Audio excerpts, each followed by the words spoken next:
They're not marginalized. I'll give you an example.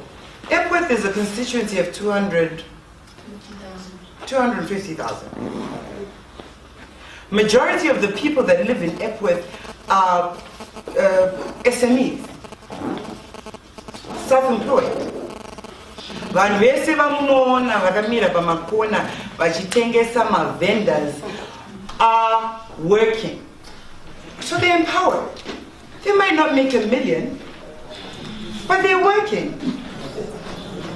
Well, that's your opinion. I've just given you mine. You're free to give me your opinion. But I've given you my opinion. They are working people. $10 a day, but they're getting $1 a little. You ask me, what am I doing? I empower the women. Capacity building.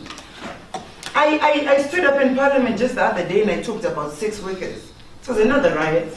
That was never responded to because people thought you shouldn't use the term vakadzi vanotengesa mwindi wavo, because I spoke in Shona, you must use a more derogatory term.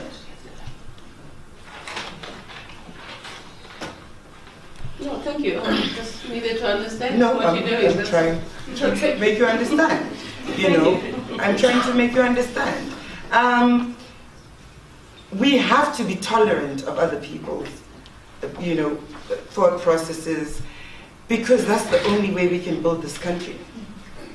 If you've got something to say, stand up and say it. I've said what I've wanted to say. If you have something to say, stand up and say it. Thank you.